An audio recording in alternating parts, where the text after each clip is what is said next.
Bismillahirrahmanirrahim. Assalamualaikum warahmatullahi wabarakatuh. Pada video kali ini Bapak akan menjelaskan soal-soal PTS tahun-tahun yang lalu. Ya, silahkan kamu ikuti hingga selesai. Jangan di skip ya. Nah, kalau mungkin belum subscribe, silahkan boleh subscribe. Nah, kita langsung aja kita mulai soal nomor 1. Pasangan antara bagian alat reproduksi laki-laki dan fungsinya yang benar adalah: yang A, skrotum berfungsi sebagai pengatur suhu testis. Betul ini ya, yang A ini betul. Nah, selain sebagai pengatur suhu testis, skrotum itu juga berfungsi sebagai pelindung testis ya, kantongnya testis. Nah, karena A betul, berarti yang B, C, D salah ya. Kita bahas sekalian yang B. Uretra berfungsi sebagai tempat pematangan sperma. Salah, karena yang berfungsi sebagai tempat pematangan sperma itu adalah epididymis. Yang ke C ya, vas deferens berfungsi sebagai penghasil hormon testosteron. Salah, kalau penghasil hormon testosteron itu adalah testis ya, testis. Nah, selain menghasilkan hormon ini, testosteron, ini hormon untuk ciri-ciri kelamin sekunder laki-laki ya itu. Nah, selain menghasilkan hormon, testis juga tempat pembuatan sperma. Jadi tempat pembentukan sperma itu di testis. Nah, yang D, tubulus seminiferus berfungsi sebagai saluran tempat keluarnya sperma. Bukan ya, tubulus seminiferus itulah yang merupakan saluran yang ada di testis. Jadi di testis itu, testis itu berada di skrotum, testisnya kan di dalamnya. Nah, di dalam testis ini, di dalam testis itu ada itu tubulus seminiferus itu ya. Ada tubulus seminiferus di dalam ini. Nah, berarti justru yang memproduksi sperma itu adalah tubulus seminiferus. Nomor 2, perhatikan gambar berikut. Ini ada grafik fase-fase dalam menstruasi. Kita lihat, kita baca, ini nggak kelihatan, ini bacanya menstruasi ini ya, menstruasi. Yang ini proliferasi, ini proliferasi. Yang ini ovulasi, ini ovulasi. Yang ini pasca ovulasi. Nah, pernyataan yang sesuai dengan grafik tersebut adalah A, hormon progesteron menurun setelah proses ovulasi. Progesteron menurun, apakah betul?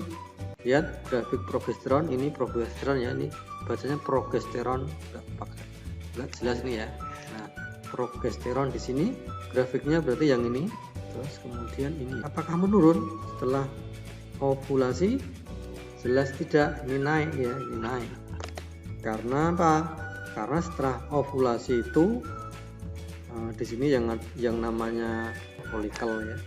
Dalam folikel itu kan ada ovum ya. Nah, ovum ketika masa ovulasi, jadi ovum ini nanti akan dikeluarkan ya, keluar, lepas dari folikel ya, lepas dari ovarium. Kita gambar sekalian, ini ovarium.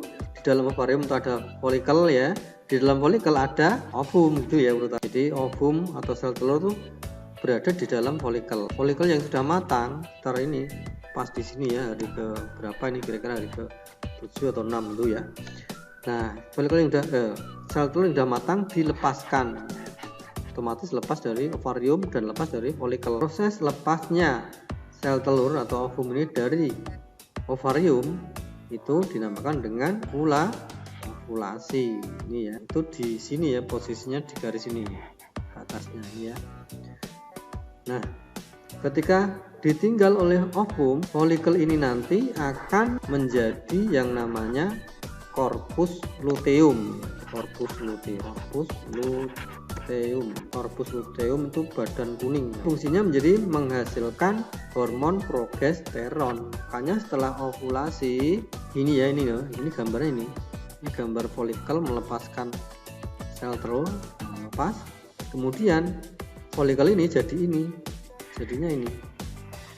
Nah, ini jadi korpus luteum. Kemudian nanti korpus luteum ini yang menghasilkan hormon progesteron. Makanya hormon progesteron ya menurun, bahkan malah naik. Jadi yang A itu salah. Salah ya. Oke. Sekarang kita lanjut yang B. Terjadi peningkatan hormon estrogen menjelang ovulasi. Kita lihat hormon estrogen. Ini hormon estrogen yang ini ya, nggak jelas mungkin ya. Kita lihat grafiknya ini. Nah, naik, terus turun. Nah, jadi ketika menjelang ovulasi ini, nah ternyata hormon estrogennya meningkat. Jadi sama ya grafiknya meningkat. Jadi ini meningkat. Di sini juga mengalami peningkatan. Maka pilihan B adalah benar. Dan yang C, sahabat sekalian, setelah proses menstruasi hormon progesteron meningkat. Setelah proses menstruasinya kan di sini ya.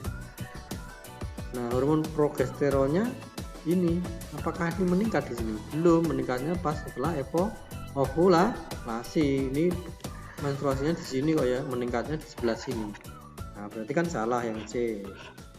Kemudian yang D, dinding endometrium akan luruh menjelang masa menstruasi. Dindingnya endometrium itu luruhnya bukan menjelang, tapi ya pada saat menstruasi itulah luruh ya. Jadi bukan menjelang kan berarti belum men, dinding endometriumnya luruh. Berarti ini salah. Nah, udah ya, jadi jawabannya B. Oke, nomor 3. Ovulasi adalah proses terlepasnya, sudah diterangkan tadi. Terlepasnya apa? Ovum dari mana? Dari ovarium. Nah, jadi ini gambar ovarium. Di dalam ovarium ada folikel. Nah, folikel itu berisi sel telur. Nah, kalau sel telurnya sudah matang, maka sel telurnya dikeluarkan. Ya, keluar sel telurnya, terus ditangkap infundibulum atau fimbre ya. Kemudian menuju ke oviduk itu ya. Jadi ini lepas. Nah, peristiwa lepasnya ini namanya peristiwa ovulasi itu ya. Jadi jawabannya adalah D. Oke, nomor 4 sekarang. Zigot merupakan hasil peleburan antara ovum dan sperma, betul, yang akan tumbuh di uterus, betul, menjadi apa? Menjadi embrio, ya, menjadi embrio. Nanti setelah embrio menjadi janin, kemudian jadi bayi, kemudian jadi anak. Itu ya urutannya. Penyakit kelamin yang ditandai adanya kencing nanah adalah kencing nanah itu berarti gonore ya, gonore. C ya. Kalau AIDS itu kan melemahnya kekebalan tubuh yang serang sel darah putih. Kemudian B, sifilis bukan ya, berarti ya, sifilis bukan. Kemudian herpes genitalis berarti bukan juga ya. Jadi kan gambar cara reproduksi vegetatif yang ditunjukkan gambar di samping adalah reproduksi vegetatif. Vegetatif berarti tidak kawin ya, atau aseksual. Kita lihat ini akarnya merambat di atas tanah. Ini tanahnya, akarnya merambat di atas. Nah, berarti ini akar merambat di atas tanah, itu adalah stolon, atau nama lainnya adalah geragih. Contohnya tanaman adalah strawberry. Kalau rhizoma itu akar tinggal, merambat tapi di dalam tanah ya. Ini yang B itu merambat tapi di dalam tanah. Kalau stolon, geragih itu merambat tapi di atas tanah seperti ini. Kalau yang rhizoma itu di bawah. Jadi ini tanaman, misalkan tanaman jahe itu loh, nanti akarnya di bawah tanah merambat di. Nah, itu akar rhizoma atau akar tinggal sama ya. Tunas atentif itu berarti cotor bebek, dimana tunasnya ada di daun-daun nanti. Oke, nomor 7 sekarang. Perhatikan pergiliran keturunan pada tumbuhan lumut. Yang ditanyakan yang X dan Y berturut-turut adalah X itu yang ini ya. Ini spora, Spora. Nah, spora nanti akan tumbuh menjadi Ini namanya protonema ya. Protonema. Kemudian ini tumbuhan lumut. Ini tumbuhan lumut. Ya. Oke, ini tumbuhan lumut. Sel kelamin jantan, sel kelamin betina. Kemudian menjadi seksual, menjadi zigot. Dan zigotnya menjadi Y itu adalah sporogonium. Sporogonium nanti akan menghasilkan spora. Kemudian spora naik ke atas lagi, muter ya. Maka jawabannya adalah protonema dan sporogonium. Nah ini ya. Kalau ini misalkan tumbuhan paku, protalium ya, jawabannya protalium dan sporangium. Nah, jawabannya yang A kalau paku. Nomor 8. Perhatikan gambar berikut. Nah, ini ada gambar bunga ini ya. Penyerbukan alogami ditunjukkan oleh, nah, kita lihat gambar di sini mungkin kurang jelas. Saya perjelas gambarnya. Yang nomor 1 itu ini ya. Ini ada panah ini ya, nomor 1 ini.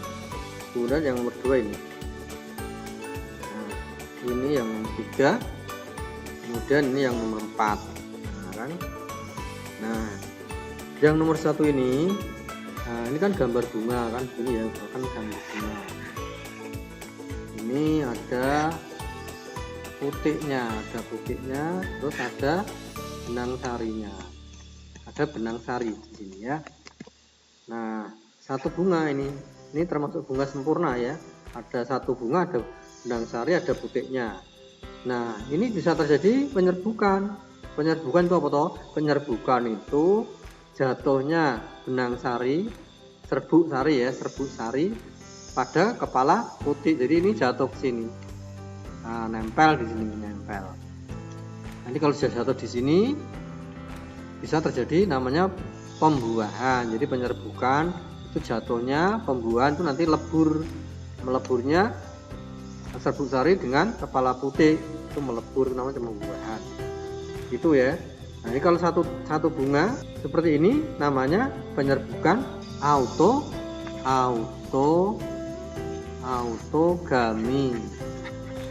Ini sekarang ini. Nah, ini ya. Ini yang nomor 2, ini kan nomor 1 tadi. Nah, nomor 2 ini serbuk sarinya dari sini, serbuk sarinya. Nah, serbuk sari dari bunga yang sebelah sini kena angin, jatuh di kepala putik. Ya, jatuh di kepala putik bunga sebelahnya. Ini ya, serbuk sari di sini kena angin. Ini kan lembut, ini serbuk sarinya. Lembut kena angin atau di bawah serangga juga bisa. Nah, jatuh di kepala putik sini. Nah, ini namanya penyerbukan tetangga atau geitogami ya. Tetangga ini namanya penyerbukan tetangga, geitogami. Kemudian yang ini ya. Ini serbuk sari di sini. Ini serbuk sari di sini. Nah, kena angin jatuh di tumbuhan sama ya, tapi tidak satu pohon. Ini kan satu pohon tadi, satu pohon. Satu pohon ada 2 bunga misalkan ya. Nah, ini pohon yang lain tapi sama jenisnya. Misalkan ini bunga mawar. Ini juga bunga mawar, sama mawarnya.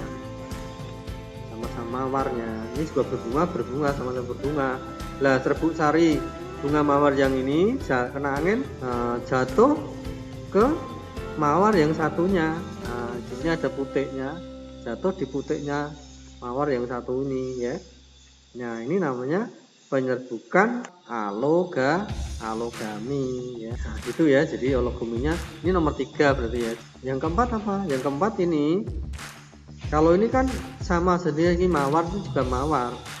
Nah, yang keempat ini serbuk sari dari sini jatuh di bunga yang ini, tapi ini mawarnya tidak sama dengan mawar ini. Misalkan ini mawar merah, yang di sini mawar putih, misalkan mawar putih.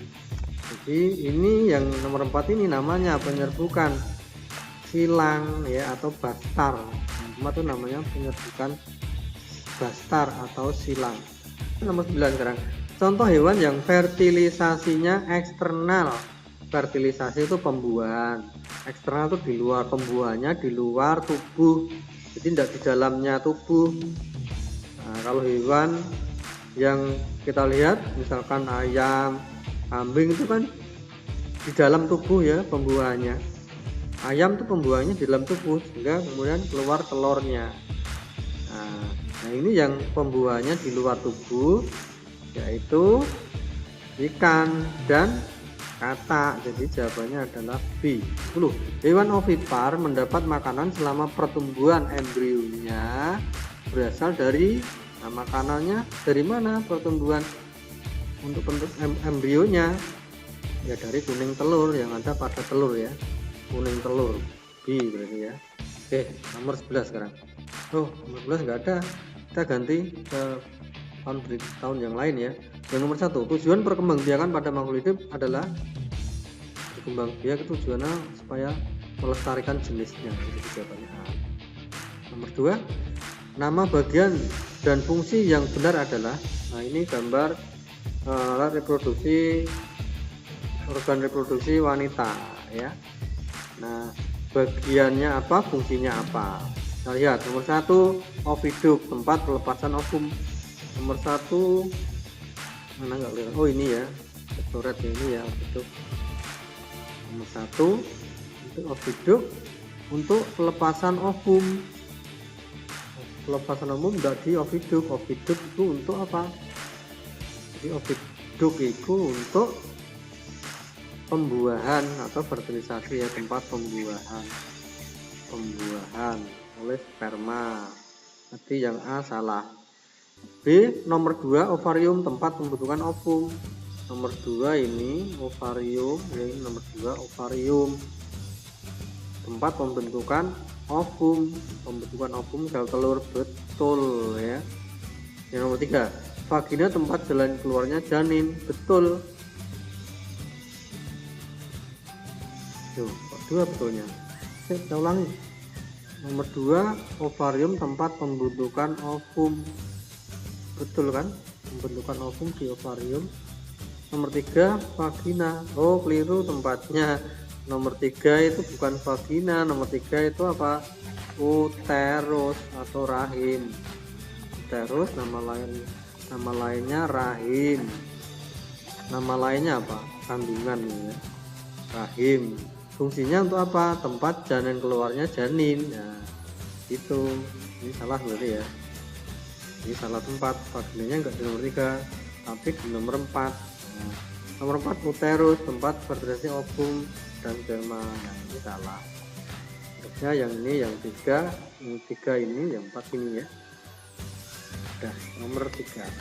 Perhatikan organ reproduksi berikut. Ini organ reproduksi laki-laki, urutan organ yang dilewati sperma ya, sperma urutannya lewat itu mestinya dari testis ya, pusatnya pabriknya itu testis ya, testis, kemudian lewatnya mestinya testis itu nomor 3 ini ya, di sini nomor 3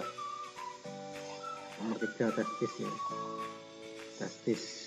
Mestinya di sini ada epididymis di sini ya, di sini ada epididymis, di sini. Kemudian ini nomor 1 ya, ini dikatakan di sini nomor 1 itu falciparum ya, falciparum. Berarti 3, terus sini enggak dikasih nama, berarti ya langsung lanjut aja ke nomor 1 ya. Berarti 3 terus 1 di sini salurannya. Kemudian ke sini, di sini ada vesica seminalis ya, vesica seminalis semen nomor 6 ya. Kemudian ini jalurnya misalnya di sini ada prostat, kemudian ada koper, kemudian ada uretra di sini. Ini uretra tapi nggak dikasih nama. Jadi lanjut saja ke nomor 4. Jadi jawabannya 3, 1, 6, 4. Di nomor 4. Berarti kan gambar berikut. Nah ini sama dengan soal yang tadi. Kita lihat pernyataan berikut yang sesuai adalah A. Hormon estrogen meningkat saat menjelang menstruasi. Estrogen mana ini ya? Ini estrogen menjelang menstruasi. Loh, menstruasinya kan di sini. Ini kan menstruasi ini loh. Ini loro ini. Ini kan dindingnya, ketebalan dinding. Kalau turun berarti makin tipis dindingnya. Jadi menstruasinya di sini. di sini menstruasinya. Kemudian estrogennya meningkatnya kan di sini, bagian sini. Nah, hormon estrogen meningkat saat menjelang menstruasi. Salah, yang menjelang menstruasi enggak di situ ya. Yang betul menjelang ovulasi, mestinya menjelang ovulasi harusnya ya. Jadi salah yang A. B, dinding endometrium akan luruh menjelang menstruasi, juga salah. Seperti tadi tuh menjelang, bukan menjelang, tapi ya pas menstruasi itu dinding endometrium itu luruh. Jadi pas, bukan menjelang. Nomor C, hormon progesteron menurun setelah proses ovulasi. Progesteron mana? Ini. Ovulasinya ini sampai di sini ya. Apakah setelah peristiwa ovulasinya terjadi di sini? Nah, setelah peristiwa ovulasi ini progesteronnya turun, tidak, malah naik. Ya, jadi salah lagi cek. Yang D, setelah proses menstruasi itu di sini hormon progesteron meningkat. Loh, ini ya salah meneng. Hormon progesteronnya meningkatnya di sini setelah ovulasi, bukan setelah progesteron meningkatnya setelah ovulasi, bukan ini ya. Nah, demikian pula yang ini. Jadi ini salah ya, tidak salah. Jadi yang mendingan berarti hormon estrogen meningkat saat menjelang. Nah, ini jelas salah menjelang. Kalau menjelang evolusi mungkin ini keliru ya, mungkin ini menjelang ovulasi harus. Maka ini salah semua, keliru ya. Pilihan optionnya harusnya optionnya ini bukan menstruasi seperti yang di atas tadi loh. Yang di atas tadi kan ini meningkat tapi ini ovulasi kan. Itu ya. Oke, kita lanjut nomor 5. Tabel ini. Pernyataan yang salah adalah nomor ini oogenesis dan spermatogenesis. Oogenesis itu pembentukan ovum, spermatogenesis pembentukan sperma. Waktu pembentukan ovum dihasilkan satu ovum fungsional. Betul ya, betul. Karena yang 3 kan mengalami degradasi ya, hancur ya. Lah, tapi spermatogenesis menghasilkan 4 sperma. Betul ya kan? Jadi spermatogenesis menghasilkan 4 sperma, oogenesis menghasilkan 1 ovum yang fungsional, yang berfungsi gitu maksudnya. 2, terjadi di ovarium. Oogenesis terjadi di ovarium, betul? Betul, di ovarium ya. Pembentukan ovum itu di ovarium. Pembentukan sperma itu di testis, betul. 3, dipengaruhi hormon estrogen dan progesteron, dipengaruhi ya. Kemudian dipengaruhi hormon testosteron. Nomor 4, hasil meiosis 1 adalah oosit primer yang spermatogenesis. Hasil meiosis 1 spermatosit sekunder. Kok tidak sama? Ini mestinya sama ya. Mestinya sama. Kita lihat saja bagiannya. Nah, kita ingat kalau yang oogenesis ya. Oogenesis kan di sini ya, tak gambar di sini. Nah, ini mula-mula oogonium mengalami mitosis ya, pembelahan mitosis menjadi apa? Menjadi oosit primer ya. Oosit primer, OP, singkat OP ya. Nah, oosit primer ini mengalami meiosis 1. Nah, menjadi apa? Ya, ini menjadi oosit sekunder. Yang ini jadi badan polar, yang ini ya. Nanti jadi badan polar. Kemudian oosit sekunder mengalami meiosis kedua. Ya, mengalami meiosis kedua. Menjadi apa? Ya menjadi sama tadi, menjadi holosit atau badan polar dan menjadi ootit namanya, ootit. Yang ini juga badan polar atau holosit. Yang ini juga mengalami meiosis 2. Ini meiosis 2 ya, berarti meiosis 2. Ini nanti juga holosit ya, badan polar, ini juga badan polar. Yang semuanya nanti mengalami degenerasi, hancur, hilang ya, nggak fungsional. Jadi nanti yang jadi ini ya, yang jadi ini, kemudian ini juga polosit, nih polosit, ini juga polosit, ini polosit, ini juga polosit. Jadi yang fungsional nanti hanya ini. Nah, kemudian ini dari sini nanti mengalami apa?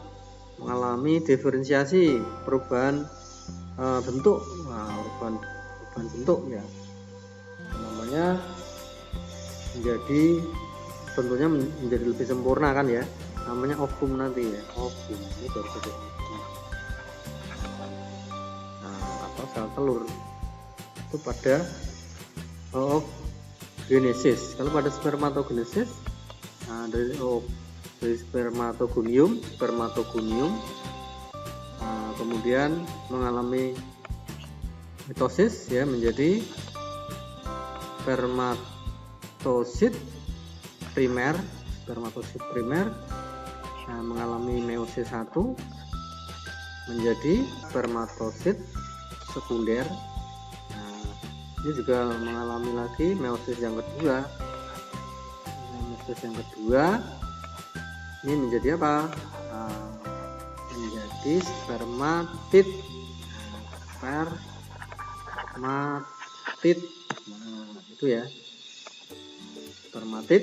Nanti spermatid mengalami diferensiasi menjadi spermatozoa. Ini spermatozoa itu mengalami perubahan bentuk. Jadi ini sudah jadi bentuknya sudah sperma yang punya ekor ini ya.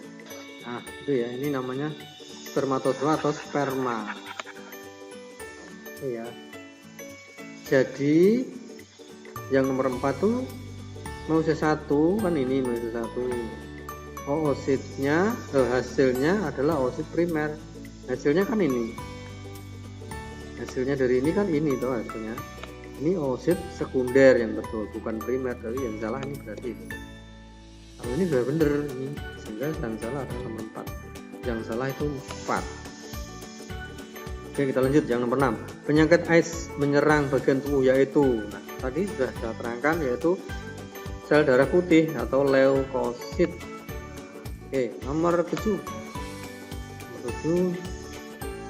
Perilaku di bawah ini yang tidak berpotensi menularkan AIDS adalah tidak ya. Tidak. Alat transfusi bisa menularkan. Hubungan seks bisa menularkan. Ganti jarum suntik bisa, meminjam pakaian. Ini tidak berpotensi ya. Ini yang D jadinya. Katanya nomor 8. Perhatikan gambar berikut, ini gambar bunga. Alat perhiasan ya, perhiasan. Ini bunga, tumbuhan juga punya perhiasan, bukan tidak dari manusia kan ya, berarti ya. Ditunjukkan oleh bagian nomor berapa yang merupakan perhiasan ya, berarti nomor yang indah itu kan biasanya yang ini, kelopak bunga dan mahkota. Ini ya, berarti ini mahkotanya. Nomor 5 dan ini kelopaknya. Nah, biasanya ini warnanya hijau, ini warnanya macam-macam kan. Ini 4 dan 5 perhiasan untuk menarik serangga-serangga ya. Bahkan manusia juga tertarik dengan mahkota dari bunga. 9. Reproduksi yang menghasilkan keturunan dengan sifat sama dengan induknya adalah kalau kita tanam biji, misalkan kita tanam biji jagung misalkan ya. Nanti kadang-kadang sifatnya tidak sama dengan biji indukan ini. Kadang-kadang ada perubahan ya. Nah, supaya menghasilkan sifat yang sama, maka harus dilakukan reproduksi secara vegetatif ya, vegetatif. Jadi vegetatif itu macamnya apa? Macamnya vegetatif itu kan tidak kawin ya, atau aseksual ya, aseksual tidak kawin. Jadi macamnya apa ya? Ada mencangkok, ada menempel ya, ada menyambung, ada stek. Nah, itu namanya vegetatif ya. Nah, itu nanti menghasilkan sifat yang sama dengan induknya. Misalkan kamu menyangkok mangga di cangkok, nah maka nanti hasil cangkokannya ya sama dengan mangga utamanya, mangga yang dicangkok.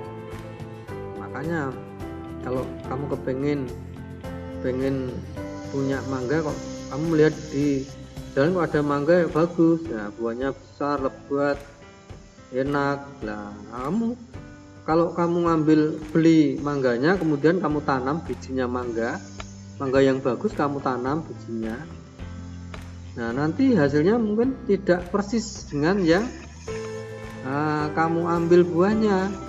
Kadang-kadang mengalami perubahan ya, mengalami perubahan. Maka kalau kepengen hasilnya seperti mangga yang kamu lihat tadi, kamu ambil buahnya, kamu beli buahnya yang bagus tadi, hasilnya sama dengan itu ya harus dicangkok, misalkan dicangkok bisa, atau di stek juga bisa. Mungkin kalau pakai teknologi mungkin agak susah mungkin ya di stek ya, tergantung kreativitas ya, disambung atau diapakan. Yang jelas itu dengan cara vegetatif supaya hasilnya sama dengan induknya. Kalau kamu ambil bijinya tadi ya, kadang ada perubahan. Oke, dia punya vegetatif. Nomor 10 sekarang. Ini gambar ya. Perhatikan gambar tumbuhan di samping berkembang biak melalui. Nah, kamu lihat gambar di samping ini gambar kentang ya. Gambar kentang nih. Ini kan akarnya. Ini akarnya di sini. Ini akarnya. Nah, ini sebenarnya batang, tapi batangnya di dalam tanah ya. Ini batang. Berarti ini umbinya umbi batang. Ya, umbinya batang. Kan akarnya di sini ya.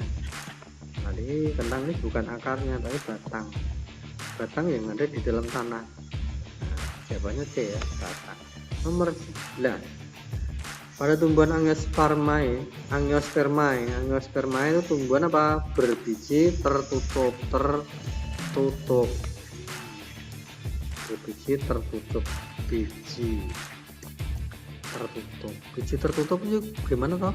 Biji tertutup itu ya seperti mangga, jambu itu tertutup. Kenapa? Karena buah mangga itu bijinya ada di dalam. Ya, ini bijinya, ini buahnya gitu ya. Jadi bijinya tertutup oleh buah. Ya, endosperma atau cadangan makanan ya. Di endosperma itu nama lainnya cadangan makanan. Fungsinya cadangan akan terbentuk jika terjadi peleburan Nah, ini pada tumbuhan biji tertutup Angiosperma ini seperti mangga dan yang lain-lain ya, tertutup. Itu pembuahannya namanya pembuahan ganda ya, pembuahan ganda. Jadi pembuahan ganda itu berarti nanti yang melebur itu ada 2. Nah, ini kita lihat, ini ada inti generatif 2 ya, atau sperma lah ya 2, sperma generatif.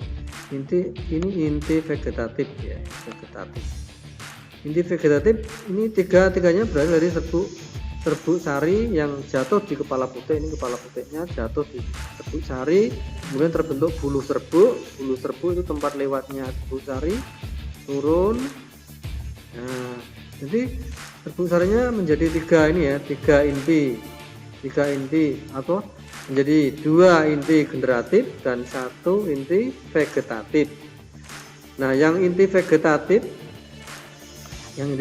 itu berjalan di depan sebagai penunjuk jalan, kemudian masuk ke ini bakal sini ya, totok pintu ya ibaratnya. Nah, setelah ketemu sel telur, dia menghilang. Ini pengantar saja berarti ya. Nah, kemudian datanglah inti generatif yang pertama ya, akan ketemu ini sel telurnya. Jadi nomor 3 itu sel telur atau ovum ya, ovum. Nah, ketemu, maka nanti ini hilang ya, berarti yang hilang dihapus saja sekarang, hilang. Dihapus.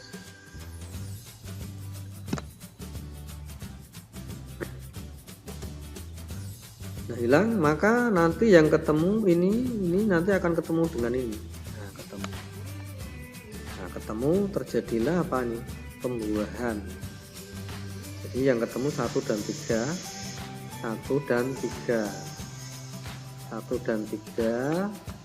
itu nanti tadi apa? Generatif 1 dan apa? Sel ovum ya, nanti akan menghasilkan namanya zigot, menjadi zigot ya hasilnya nanti ya, zigot. Sedangkan yang ini yang kedua, inti generatif yang kedua akan ketemu dengan ini. ketemu ini apa nih? Ini inti kandung lembaga sekunder, kandung lembaga sekunder atau KLS disingkat. Kandung lembaga sekunder ketemu dengan inti generatif yang kedua.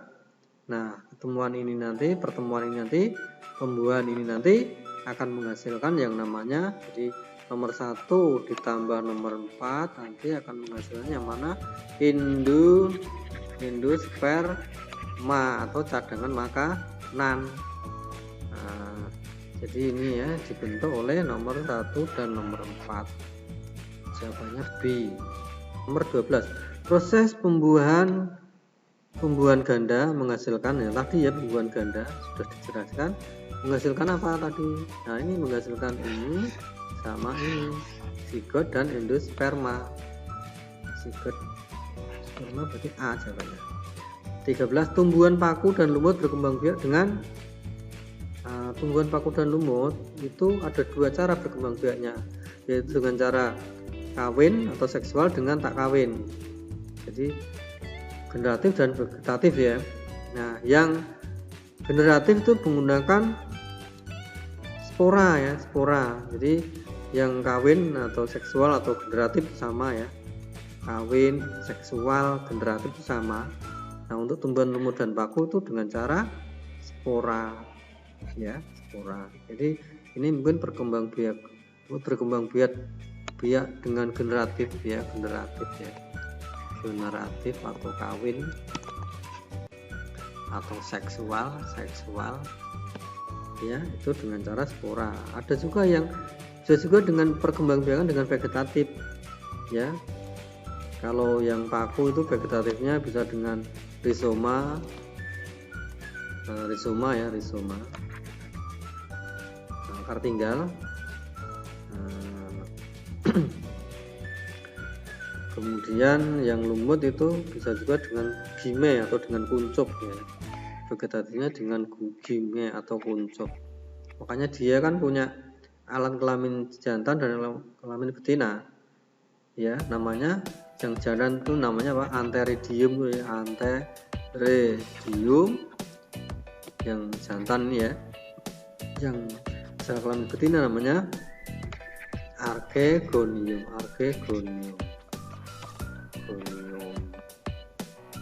Nah, ya betina.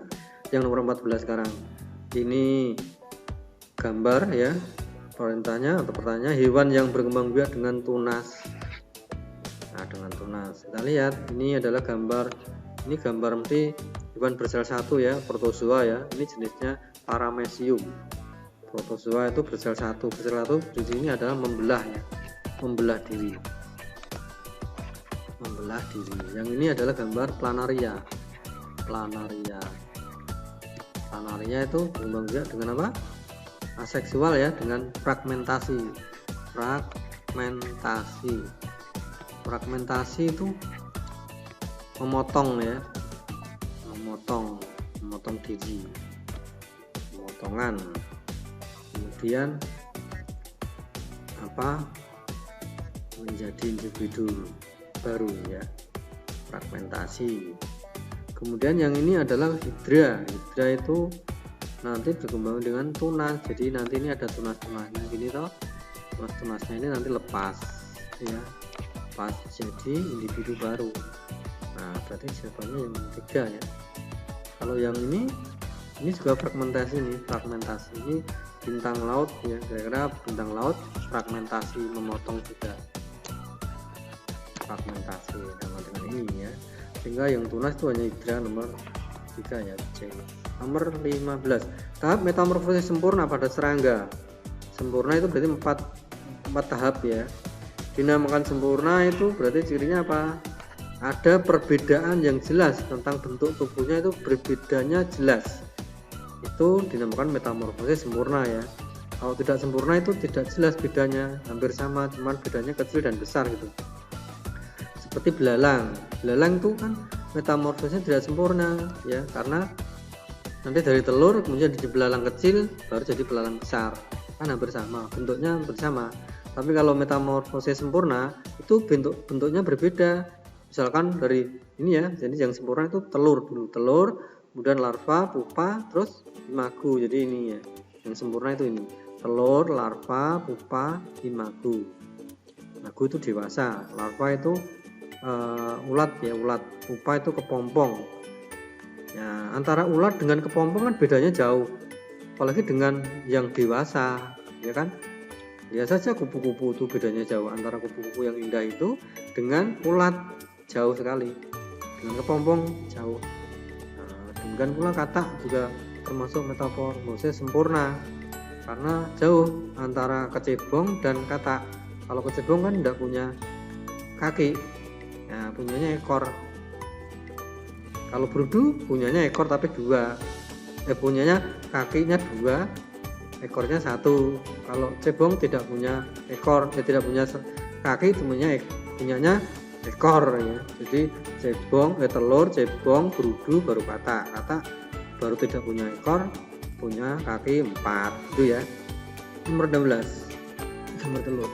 Bagian yang berfungsi sebagai pelindung embrio yang sedang tumbuh dari guncangan.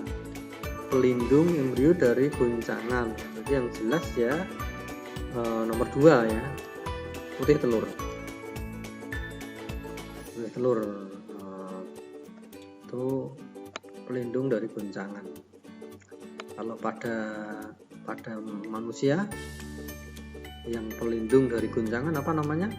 Cairan itu ya, cairan apa? Amnion. Amnion atau ketuban, amnion. Cairan ketuban atau amnion itu yang pelindung dari guncangan. Itu pada manusia ya. Atau ada mamalia ya, mamalia ya misalkan yang itu hewan berkaki 4 gitu ya. Nomor 17, pembelahan mitosis menghasilkan sel anak yang memiliki jumlah kromosom. Pembelahan mitosis menghasilkan sel anak yang memiliki jumlah kromosom sama ya dengan induknya, sama dengan jumlah kromosom sel induk. Jadi yang mitosis kan tadi ini 1 membelah jadi 2 begini. Ini kan sama-sama kromosomnya 2N, ini juga 2N. Ini 2N. Diploid, berpasangan maksudnya. 2N itu berpasangan. Kromosomnya berpasangan. Tapi kalau meiosis kan 1 jadi 4. Tapi N ya, N. Haploid jadi. Ini 2N. 2N membelah jadi 4, tapi kromosomnya haploid, tidak berpasangan. Jadi kalau misalkan digambar kromosomnya ya begini ya. Nah ini berpasangan, ini pasangan dengan ini dalam. Kalau yang haploid kan hanya sebelah tok, gini tok, tidak berpasangan maksudnya. Itu ya. Kalau pada manusia 2N itu kan sama dengan berapa pada manusia? Oh belum sampai. Nanti habis materi ya pewarisan sifat, kamu akan belajar tentang pewarisan sifat yang membahas tentang kromosom ini ya. Masih ada soalnya? Oh habis. Udah ya, ini ada soal lagi, cuman kita bahas nanti kapan-kapan. Ini banyak sekali nih soal-soalnya. Nanti kalau ada waktu kita bahas juga. Ya, nanti mungkin kalau kamu kepengen ini ya soal-soal, bisa di download nanti di bagian deskripsi itu ada, bisa di download di sana ya, belajar. Nah oke, kira itu ya pembahasan tentang soal PDF. Nah, mudah-mudahan bermanfaat ya. Terima kasih atas perhatian semuanya. Wassalamualaikum warahmatullahi wabarakatuh.